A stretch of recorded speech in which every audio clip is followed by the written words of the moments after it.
Welcome back to Free Tendies Fantasy. These are our Week 3 picks. Yanni's here, What's up, dude?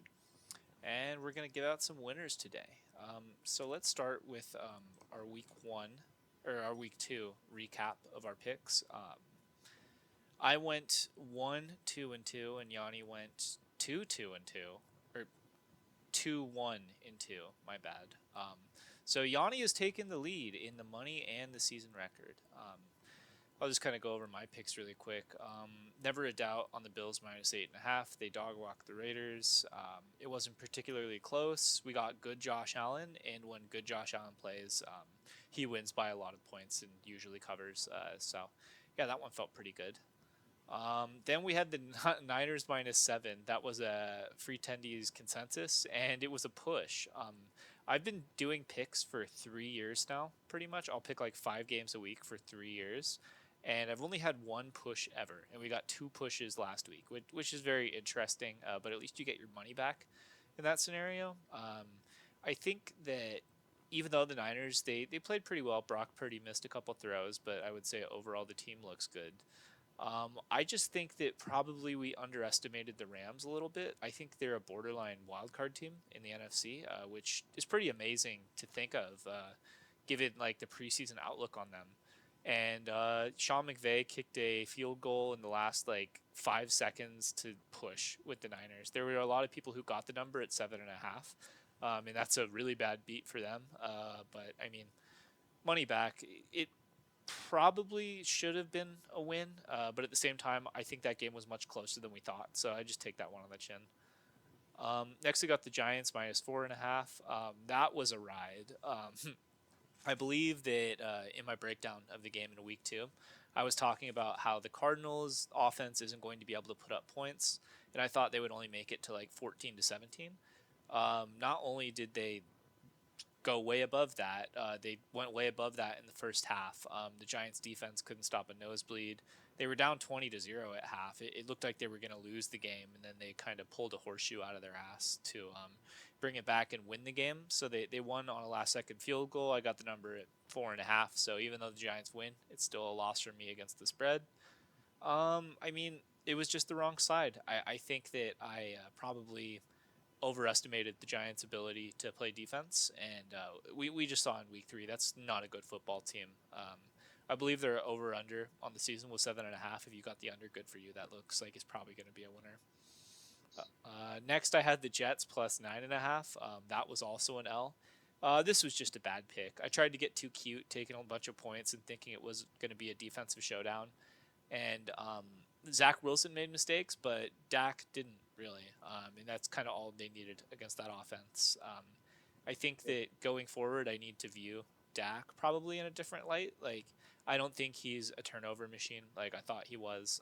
And Dak is really good against inferior opponents. He has a very good record ATS when he's a heavy favorite. So we'll just keep that in mind. They're not the Cowboys defense is very good. The Cowboys as a team are a top 1 or 2 team in the NFC, and yeah, I'm going to start handicapping them as such. And then finally, we had our second consensus on Monday night. It was the Saints at Panthers.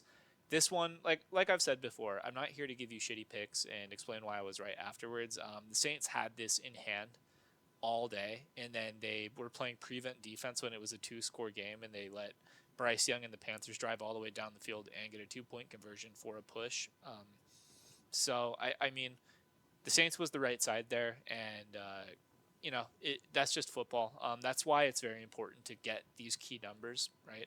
That's why when you're looking at lines like something like a full 3, or if you're a favorite, only giving away 2.5 is so important because once stuff happens like this, then you can either get a push or win out of it. So I mean, even though it sucks and it felt like it was definitely going to be a win. At least it's not a loss. So that's what I got for my stuff. Yeah, for mine, obviously you covered the two push games.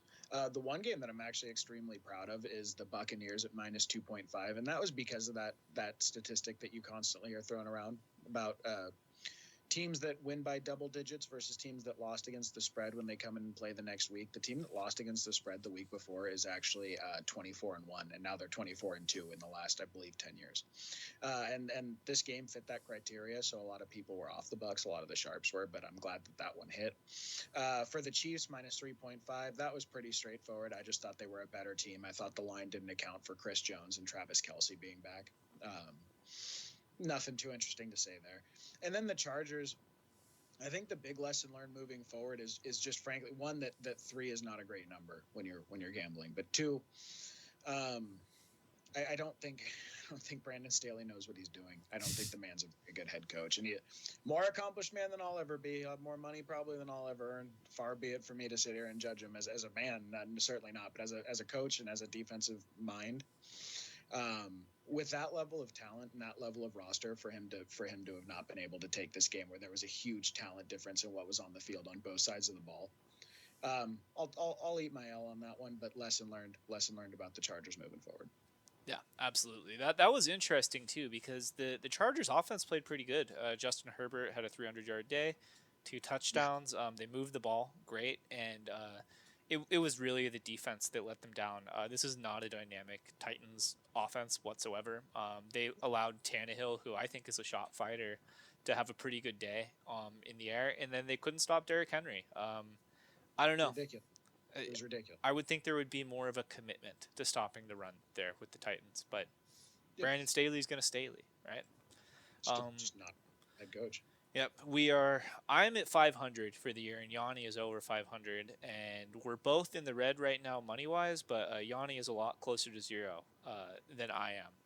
So far, early returns, Yanni's the leader in the clubhouse, but we're going to reveal our Week 3 picks right now, and hopefully this will get me back on track.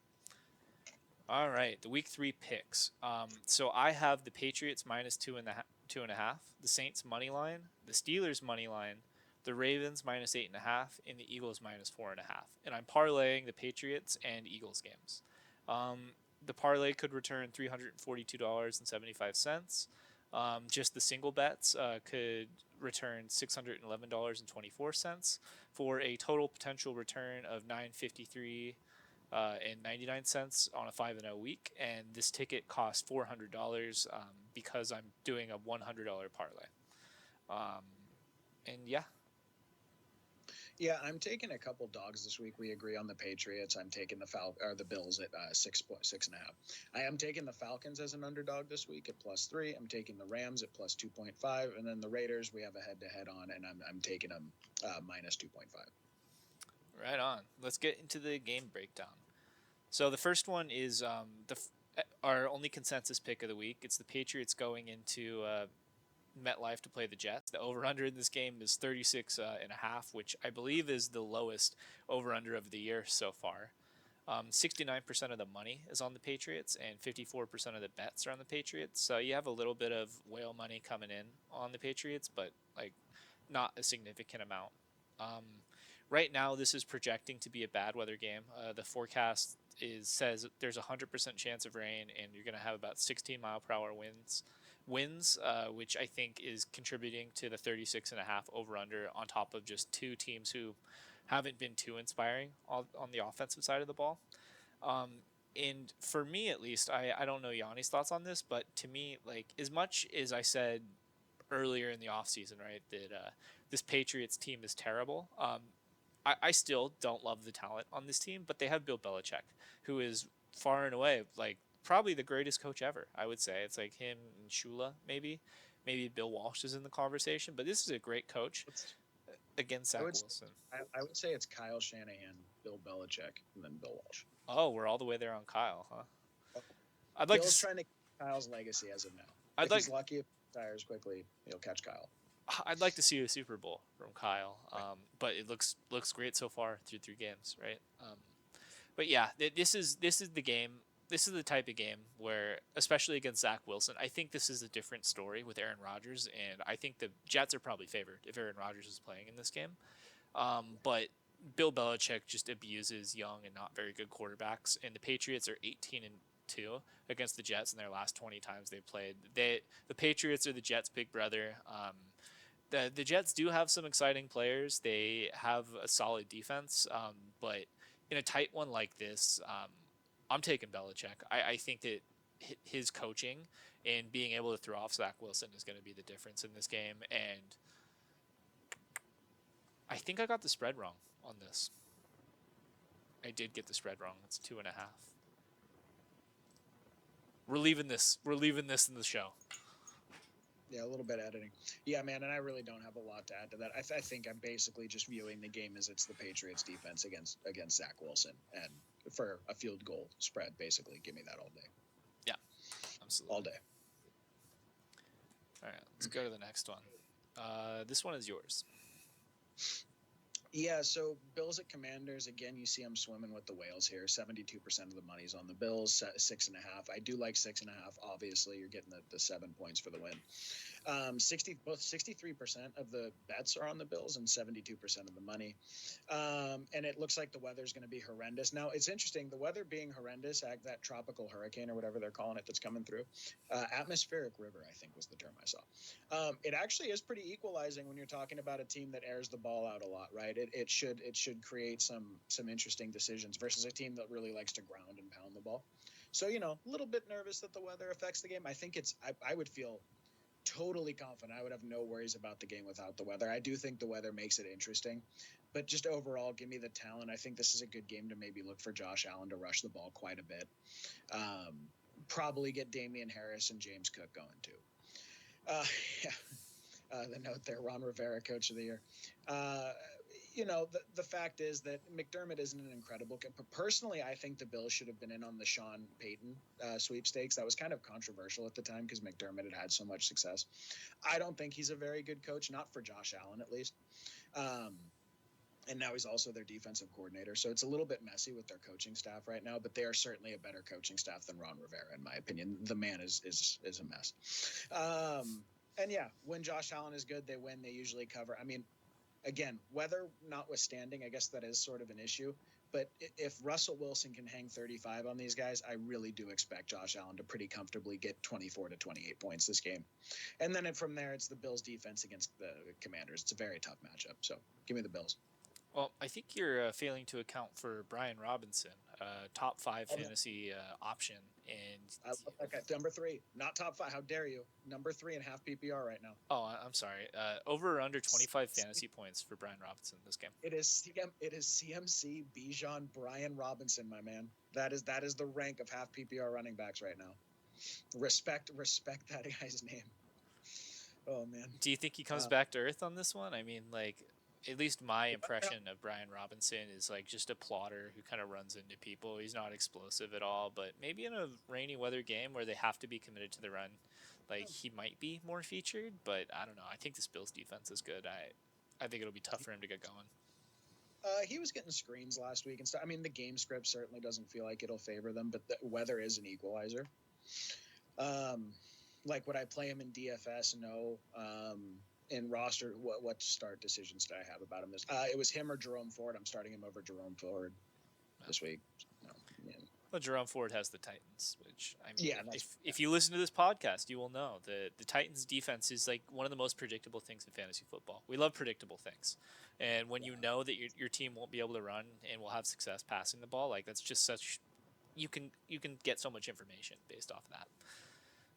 Yeah, I think I'm with you on the Bills minus 6.5. The number was a little big, and the rain scared me off of this one. That's pretty much all I have to it. But yeah, the Bills are a much better team than the Commanders, in my eyes, at least. If the weather was equal, would you have any problem giving them a touchdown over the Commanders? No, because Josh Allen's a covering machine. Right. If you get good Josh Allen, like 7 points is nothing. Like so. Right. Yeah. Versus Sam Howell. Come on. Yeah. All right, next we got the Saints and Packers, and I am taking the Saints money line on this one. The over/under is 42.5 points. 64% of the money is on the Saints against the spread, and 69% of the money is on the Saints money line. And 66% of the bets are on the Saints ATS, and 36% of the bets are on the Saints money line. So again, the Saints are 1.5 point favorites here. So the only situation that you don't have the money line hit, but you do have against the spread hit, is if the Packers win by more than by 1 point exactly. So again, when you look at this, right, you have a large portion of the money on Saints money line, but like when people are picking money line, they're like valuing that point with the Packers very heavily. I think that if you like the Saints, just give away the point, bet at money line, because I got this at plus 100, so it pays out 2-1. I said in an unreleased episode that I wouldn't pick this game. This is the one game I would stay away from. I lied. I lied to you all. Sorry. This is. I think that I still don't really know what the Packers are, but I think I'm going on record here. I'm ready to say Jordan Love is not that great, and this is probably the best defense he'll face all year in the Saints. Love looked great week 1 against the Bears, but now I think after 2 weeks we can safely say the Bears blow. So I'm chalking that success up not so much to him in that game, but just the Bears' terrible defense. And week 2 against the Falcons, I believe Jordan Love like lined up under the wrong lineman on a quarterback sneak. There's a Twitter clip out there if you want to look at it. So yeah, I think it'll be tough sledding for Jordan Love in this one. The Saints are going to be missing Jamal Williams this week, and this is the last week that Kamara is going to be suspended. So it's the Saints' backfield is going to be a combination of Tony Jones Jr. and Kendra Miller. I'm expecting to see a lot of Kendra Miller in this one. Per Yahoo, Tony Jones will have a role in the backfield this week, but the fact that they only said a role and not Tony Jones is starting this week makes me think it will be Kendra Miller. Kendra is a pretty exciting prospect. I definitely like his chances of being effective on the ground versus Tony Jones, so I think that that's a positive for the Saints. And really for this game, and the reason I'm picking the Saints are just all of the weapons that they have on offense. Obviously, Derek Carr is steering the ship, and I'm picking a road dog, which is risky business. And I'm not just picking a road dog, I'm throwing away the points and saying, give me money line. So I'm just picking them to win the game. I view this almost as like a 50-50 type of game, but because I got the line at a 2-1 payout, and I'm only giving away a point and a half for that, it was worth it to me. And I think that the Saints win this game as long as Derek Carr is competent. He doesn't need to be great. He doesn't need to be Josh Allen. As long as he doesn't make terrible interceptions or just, boneheaded mistakes, I think that the Saints' talent wins out on this one. The Packers' defense has been underperforming, even against the Bears. And I use the Bears as a benchmark because I feel like I know what they are. Even against the Bears, the Packers in the second half gave up a lot of opportunities to them. And they let Bijan and the Falcons run all over them week 2. So I would say that this Packers defense is kind of underperforming to the type of guys they have. And that's why I'm on the Saints. I wouldn't be shocked if this goes the other way, but this is like a value play for me. And I think that I'm kind of settling on Love not being good, which is why I feel comfortable letting this one rip. Yanni, you have any thoughts on this?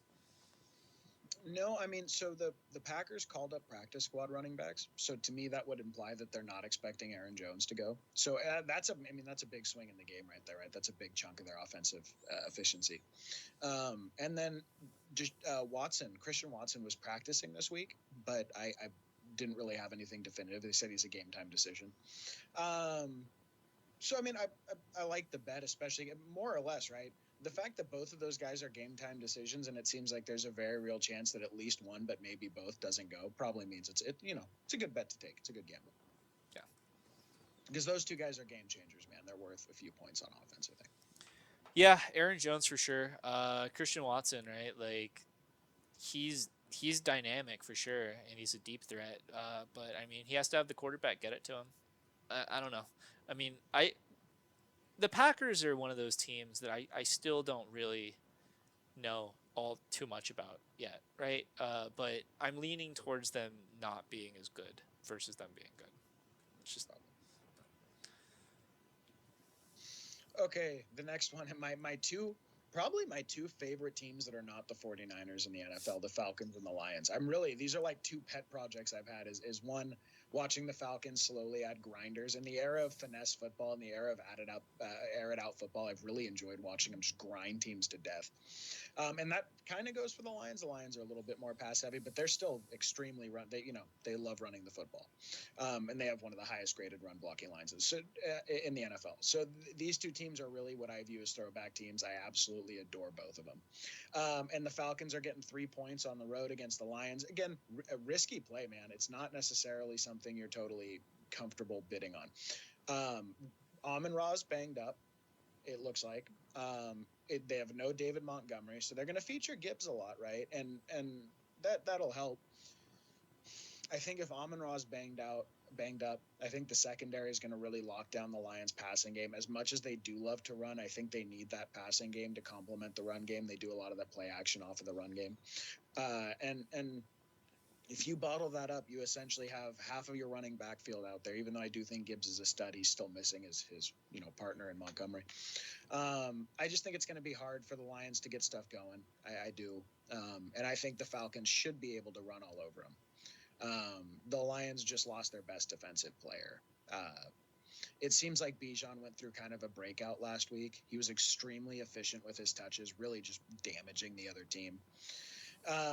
So I see a lot of keep away ball. I see him getting a lead and protecting it. I don't think the Lions are going to be able to air it out to come back the way they have in other games in the past.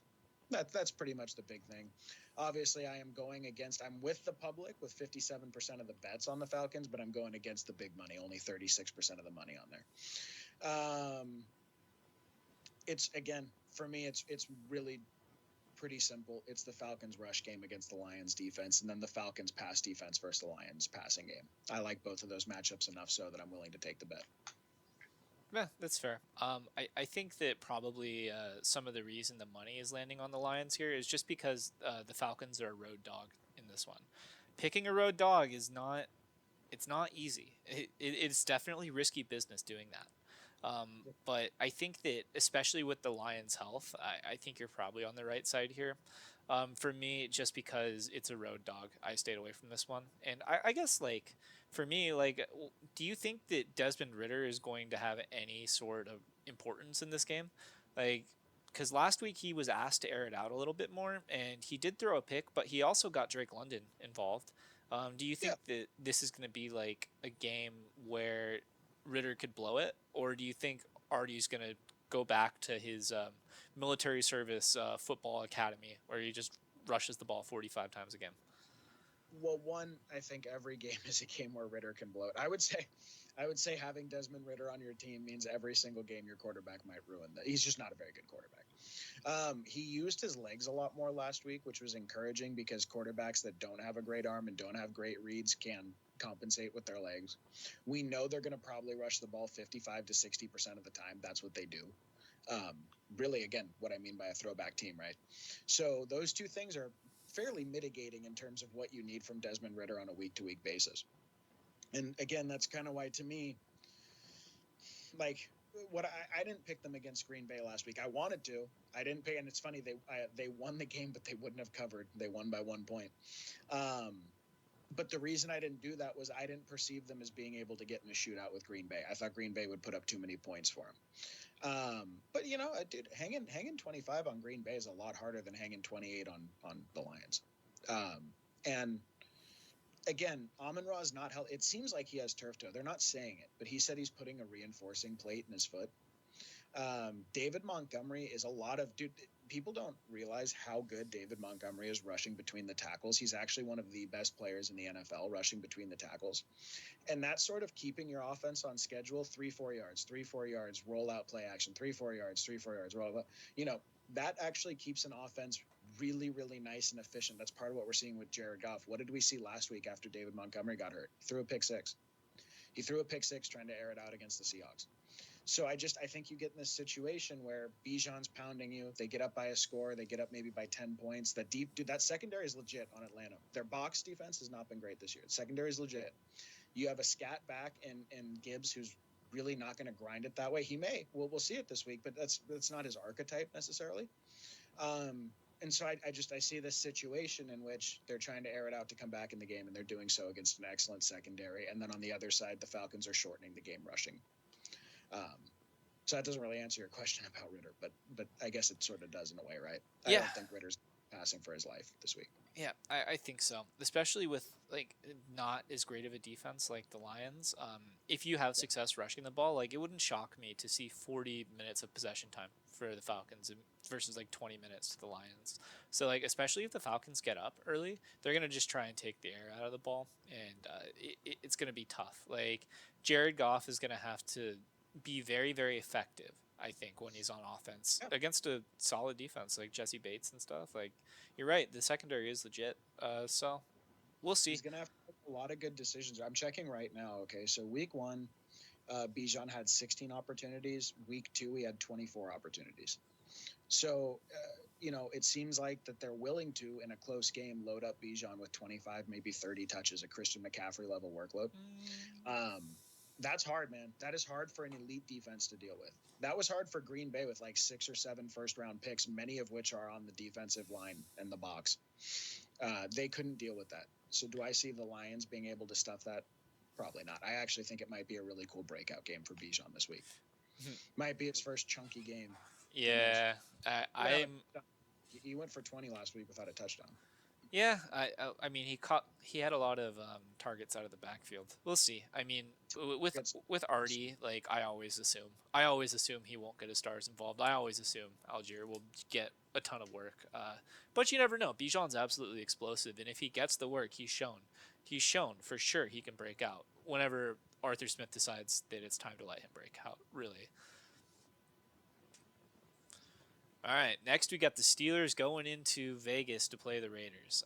The Raiders are 2.5 point favorites. The over/under is 43. 66% of the money is on the Steelers against the spread, and 70% of the money is on the Steelers money line. And 67% of the bets are on the Steelers against the spread, and 49% of the bets are on the Steelers money line. This is our second head-to-head picks this week. Yanni's taking the Raiders -2.5, and I'm taking the Steelers money line. So I guess let's argue about it. Let's see. For me in this game, the Steelers obviously are coming off a pretty ugly win against Cleveland on Monday night. The offense in Matt Canada has struggled to get it going. But for me, I look at the Steelers' schedule so far. They played the 49ers and the Browns. Those are two very, very good defenses. So I think their lack of success being able to score points and move the ball is pretty understandable. I view the Raiders as a much softer matchup for the Steelers in that regard. And as much as the Steelers have struggled to move the ball, I liked what I saw from George Pickens on Monday night, breaking off that 70-yard catch and run. I think that Kenny's going to be looking his way and probably Muth's way early and often. And I think that this could be a bounce back spot for them. The noise is getting loud. Steelers fans were chanting "Fire Canada" on Monday night while the Steelers were winning, which is pretty crazy. So this is like a huge statement game for them.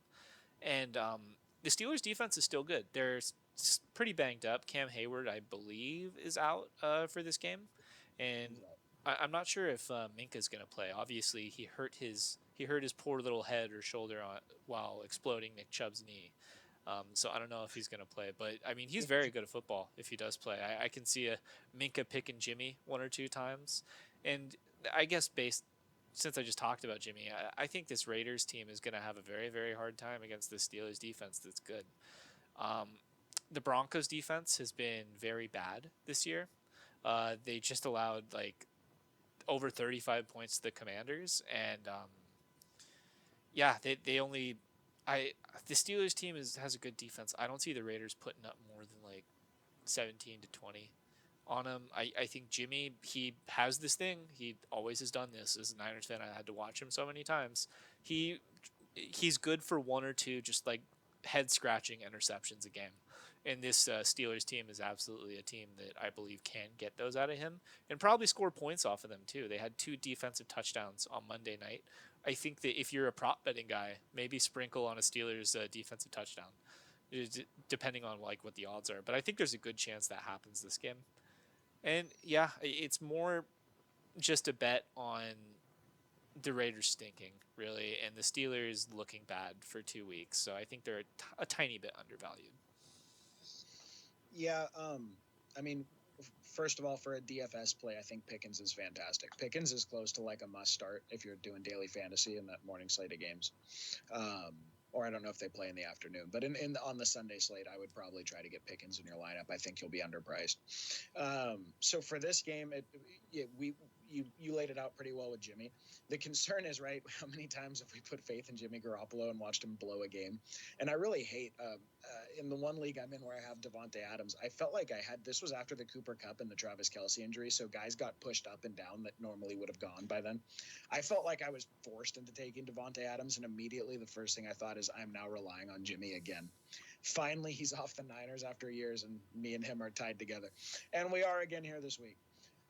Not the best feeling in the world. You can expect him to get pressured. He almost certainly will throw an interception. That's what he does. And the Steelers are fantastic. My arguments against the Steelers are, one, they've only scored 19 offensive points this year, so they're averaging 8.5 points a game, which is pretty poor. They did not get in the red zone against Cleveland. They did not. They kicked 4 field goals and had 2 defensive touchdowns. So their offense has been extremely poor this year. 1 touchdown and like several red zone trips over 2 games. Now that was against elite defenses, but that's really bad. They're missing Deontay Johnson. Their defense isn't great in terms of being banged up. Cam Hayward pulls a lot of weight in the middle of that defense. So I think Josh Jacobs is going to be able to find some room. I think Devontae Adams should have a great game. Jacoby Myers is back. It's certainly not like a game that I'm sure about. I'm not like they're going to go hammer them. I like the Raiders. I like 2.5 points. I like that they're at home. Yeah. I like the Josh Jacobs call out there. Like, obviously, he ran backwards in week 2. I think that he has a really good chance to kind of break out of his slump this week. Christian McCaffrey had some good success against him, and then the combination of Chubb and Jerome Ford had good run against the Steelers too. So I could definitely see a bounce back week from Josh Jacobs for sure. Specifically, you saw a lot of those like leaked out interior runs. Like the Niners ran a lot of trap plays against him, and so the Cleveland was just pounding him on the inside. So that also mitigates the Jimmy factor, right? Is I expect them to be I would expect Josh Jacobs to get 20 touches this game. If not more. I think they're going to be very Josh Jacobs heavy. I think they're going to try to control the ball. I think they're going to try to make Kenny Pickett make plays. And again, in my opinion, Deontay Johnson is their best receiver as much as I love Pickens. I just think it's a tall order. I do think that the Steelers backs will find room. Most people are putting this as a Najee smash spot. I don't know if there is such thing as a Najee smash spot anymore, but I could certainly see Najee being able to give them some ball control, some efficiency. I think it's going to be a very tight game. I don't think it's one you're going to feel good on until it's over and you won or lost. Yeah. I think it's going to be up in the air the whole time. Yeah, and I guess just a quick note about like the actual pick here for me. I picked the Steelers money line because they're 2.5 point dogs. So to me, I'm on the wrong side of the key number. So really, I'm only getting value out of taking their points if they win or if they only lose by 1 or 2. So I think my preferred bet would probably be to buy a point on the Steelers to get them at 3.5 point dogs. Is that way you get the right side of the hook? But because that just makes the whole competition hairy. I was like, we'll just take money line because you get over 2-1 on this one if the Steelers win. And I think it has all the makings of a pretty close game to me. There's definitely reasons to not like either team. That's for sure. Yep. All right, next I got the Ravens at the Colts. I got the Ravens covering 8.5, and the over/under is 44.5 points. 61% of the money is on the Ravens this week, and 61% of the bets are on the Ravens this week. So there's no funny money business going on here, really. Anthony Richardson is out with his self-reported concussion, which means Minshew is starting against a banged-up Ravens secondary. The Ravens are missing Marlon Humphrey this week, and quite frankly, they can be taken advantage of passing the ball.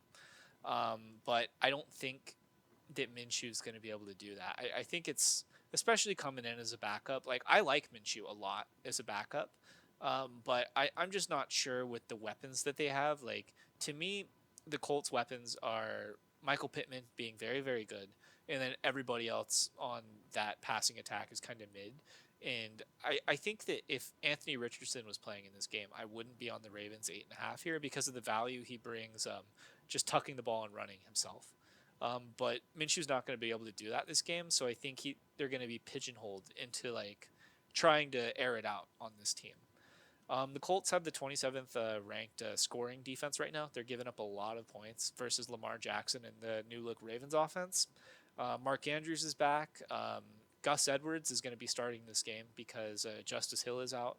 I and I would expect Lamar to just come out swinging, trying to make things happen with this new offense. Gus Edwards, oddly enough, has averaged like 5.5 to 6 yards per carry over his career, which is like up there in the Nick Chubb tier of efficiency. So I think he could have a Yep. solid game here. And I really love Zay Flowers here too. If the Colts aren't really stopping anybody, like where are the points going? And to me, it automatically goes to Mark Andrews and Zay Flowers would be the two guys, or just Lamar tucking it. Like I said before, there will be opportunity here for the Colts. This Ravens team is not healthy. I think if they were fully healthy, they're one of the best defenses in the league. But there's going to be opportunity here for Gardner and Pittman. So I wouldn't be shocked to see Pittman maybe get a long touchdown, just kind of on a busted coverage or something. But I really, it's a tall task. This Ravens team is not great as they look the first 2 weeks. They're still handling their business in 2-0. And then I guess my last note here is Zach Moss. Zach Moss had a great week 2 against the Texans, bottom ranked rush defense. Zach Moss is very not good at football, and the Ravens, even though they're banged up in the secondary, they still have a good defensive line. They have Roquan Smith in there, who's going to come forward and just stop him in his tracks. So yeah, I don't see Zach Moss being any sort of effective in this game. In fact, I would call him a sit. If you have him in your fantasy lineup and you were excited about last week, I think this is going to be a reality check for you. Um, but yeah, that's just my read on it. These are the types of teams that Lamar Jackson beats the shit out of. So I wouldn't be shocked if this one's kind of a blowout. I could be wrong. I've been wrong a couple times so far this year, but in terms of what was on the board, I thought this was as good a pick as any to throw in there. Yanni, you got any thoughts on this one? If I had to bet on it, I would actually take the Colts plus 8.5. I wouldn't bet on this game because I think it's too weird, but only because I think that number's a little big. You're talking about like close to what we had the Jets and the Cowboys at last week, and I don't perceive this game to be that big of a mismatch. For whatever reason, I don't even have a specific. It just seems like the Colts have hung in games this year, games that they probably maybe shouldn't have. They played the Jaguars really tight. Like I don't know. I think the Colts are a little bit better than they look. So this is probably a stay away for me. I will say I think a sneaky stack this week is Pittman and Minshew. That's a if you want a cheap DFS stack, let you load up the rest of your roster. I think that one's a sneaky little play. Yeah, that's about it. That's fair. I think that I guess I might be all the way here already. I didn't expect this, but I think that I am thinking Anthony Richardson is very good, and him being missing is going to definitely like hold the Colts back. I think because yeah, the Colts have like hung in there the first 2 weeks. They've looked really really good, like definitely versus what our expectation of them was. But yeah, I guess maybe I'm just thinking a lot of that is Richardson coming out and looking pro ready, which is so shocking to me. Like he didn't have awesome numbers in college. Like a lot of the athletic stuff was there, right? So like, he's a combine freak, but I thought he would have a much harder time adjusting to the NFL than he has. So I don't know. We'll see if Minshew can do it. I love that guy. He's who I wanted the Niners to sign this year as a backup. Actually, I was hoping so too. Yeah. Well, I mean, I was always on Darnold, but I was hoping if not Darnold, Minshew. Yeah. But yeah, that's all for that game. Pretty straightforward. Yeah. Certainly don't think it's a bad bet. Just a little risky. Oh, this one's me too. Oh, did you have something else? No, you again. Okay. Yeah. So I'm riding the Eagles minus 4.5, going into Tampa Bay to play the Bucks. The over/under on this game is 45 points. 55% of the money is on the Eagles ATS, and 42% of the bets are on the Eagles ATS. So there's a little bit of heavy money coming in on the Eagles on this one. To me, this is an interesting game. The Bucks are surprising 2-0, going up against another 2-0 Eagles team that has looked less than convincing. Especially the Eagles versus the Patriots. That was much more of a sweat than I thought it should ever be. And the Bucks have looked great so far. They blew out the Bears and they got a surprise win over the Vikings. So for me, I think that the Eagles are still the team, or at least very close to the team they were last year on their Super Bowl run. And the Bucks, I'm calling a fraud alert right now. I think that their opponents they played helped them look better than they are. So I think this 4.5 line is a little low based on like current momentum, and I'm just gonna cut through the bullshit and like do a Baker Mayfield fraud alert. Because even though the Eagles secondary is banged up, the Eagles secondary is banged up. Like they could absolutely be thrown on. Kirk Cousins had great success against them last week. They gave up a long touchdown to Jordan Addison. They gave up another long, probably should have been touchdown to Justin Jefferson if he hadn't fumbled the ball out of the end zone. So like I think the opportunity is going to be there, especially for a wide receiver core featuring Mike Evans. But I'm just going to go ahead and say Baker isn't going to be able to do it this week. I think that this Eagles team is, even with a bunch of their players injured, they're still much better than the Bears. And I think we'll get a Baker regression here. Um, I think that Jalen Hurts has not looked great so far. I could see this being a big bounce back game for him, especially if DeAndre Swift is starting and playing as the primary back here. I think that they're going to have a more balanced attack. It felt like for the first 2 weeks of the season, teams were kind of playing deep coverage on Jalen. Um, the Vikings sent some blitzes and they got burned on it, but it seems to me like the other teams were kind of sitting back in coverage and giving Jalen short throws and kind of not allowing him to beat them over the top, which kind of isn't really his game. And I think that I don't think he played at all in the preseason, did he? So yeah, it seems to me like he's probably still shaking off a little bit of off-season rust, and especially with the Bucks passing offense not being great, I could see this being a comeback spot for him where he starts to look like the Jalen we all knew and was in the MVP conversation last year. So yeah, I mean a combination of what I perceive to be a wide gap in roster plus like a little bit of buying the other way on momentum is why I'm in on this one. You have any thoughts on this one, Yanni? I know you love the Bucks. I do. I do. Um, I really do. It's funny. I don't know why. Well, so I think you had a really good sales point that convinced me quite a bit. It kind of makes me wish I had taken a harder look at the game. 3 weeks ago, if you had said minus 4.5 Eagles at Bucks, we would have hammered that, right? So how much of their perceived success or perceived lack thereof, it seems like the Eagles are a little flat to start the season. How much of that has influenced this line, right? So it very well may be that you're getting a value. I think the issue that I would say, and I'm not even sure it's like, I don't really have a strong opinion on this game. I think you're probably right. I think more than likely that you're correct. But a couple issues: banged up Eagles secondary against really a great wide receiver duo, right? I mean, Godwin hasn't gone off this year, but Evans certainly hasn't. In the past, they certainly have, and a really good receiving back. I feel like the Buccaneers will be able to find yards in this game. But the other thing is the Eagles have relied so heavily on their rushing game this year, like 40, 50 touches to their running backs. I think it's even more than that. I think they're around 50 touches in 2 games, maybe 55. They're really loading their backs up. And do I think they'll be able to just sit there and mash and grind the Buccaneers box? Be surprised. I'd be surprised if they're able to push them around like they have the Vikings or even the Patriots. The Patriots are built in the secondary. But so I think that makes the matchup interesting. But again, I think you're on the right side. That's a good bet. I wish I had taken a harder look at it. Yeah, going up against Vita Vea is a tough task. In between the tackles for sure. To me, I think that this might be a DeAndre Swift starting game, and they try and run a couple pitches or halfback screens or things to get him on the outside to take advantage of his speed. And I think that I know you love Rashad White, but this is still an outstanding Eagles front seven. He's gonna have a tough time trying to get anything here, other than like dump offs. I don't probably in half PPR.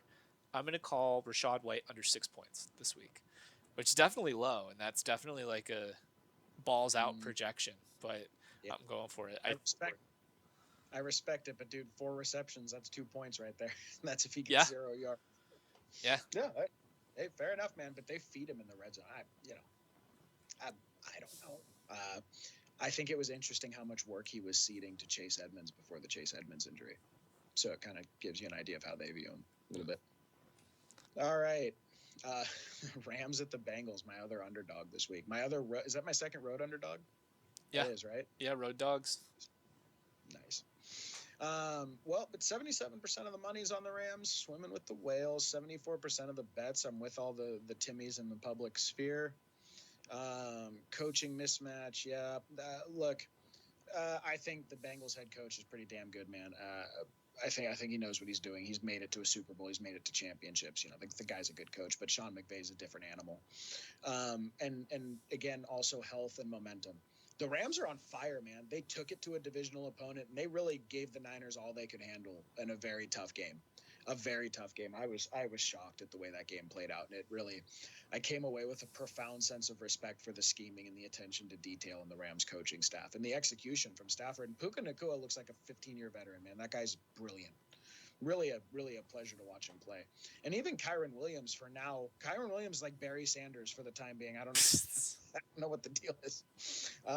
Really astounding how much mileage they're getting out of their guys. Their defense, I think, has 6 or 7 guys from their draft class starting this year. So they literally just took dudes off the street and threw them in there, and they're balling. So I perceive the Rams to have a bunch of momentum. I think the Bengals, there's like this. I follow and pages that anyone should be on if you want great entertainment. There's meme wars for every division in football on Reddit. So like NFC East meme war, NFC North meme war, AFC North meme war has been a mess this year. Just hammering the Bengals, man. The Bungles, they're back. Once the Bungles, always the Bungles. They are just getting trashed by their division. And I think, and Jamar Chase is coming out saying he's not getting targeted enough. They signed 2 quarterbacks either to their practice squad or brought him up. They've been moving quarterbacks, so it implies to me that Joe Burrow's not going on Monday, no matter what they say. It doesn't feel like it.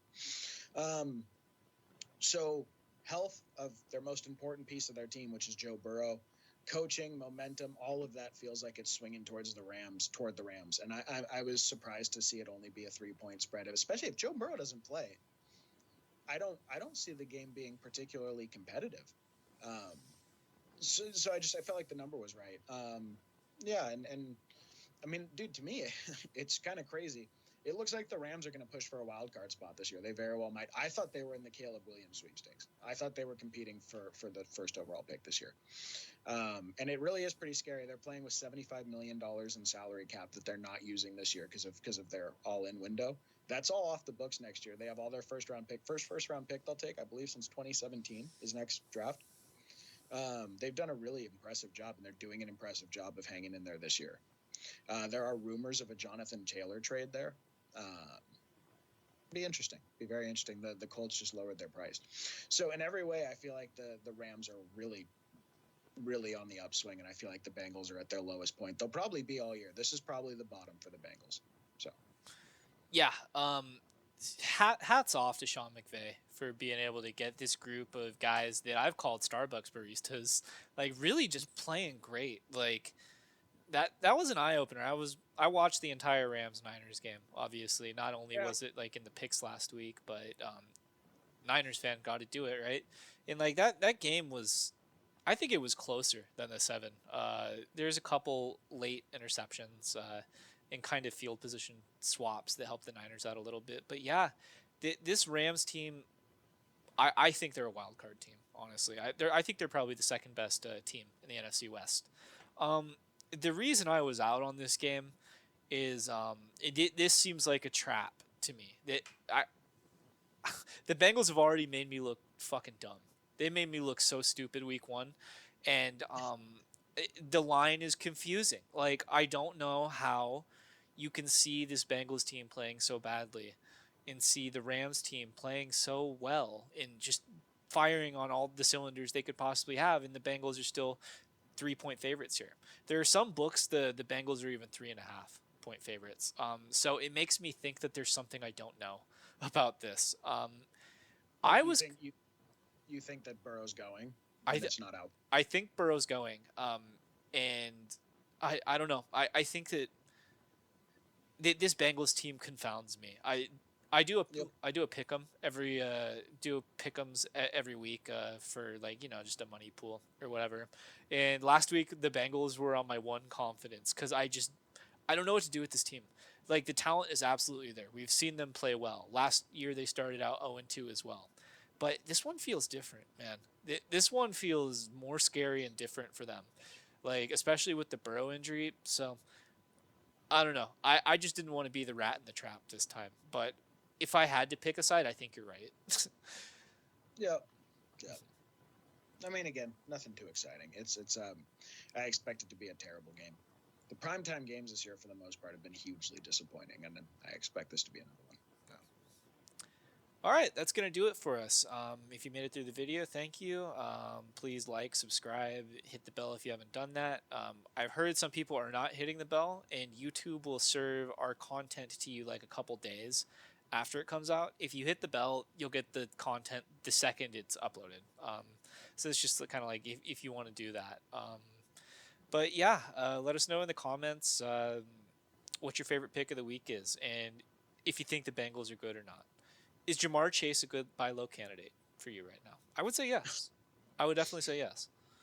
I would say it's so good you might destroy your league if you buy low enough on All right, that's him. going to do it for us, and we'll catch you guys next week for the front office episode. Thank you.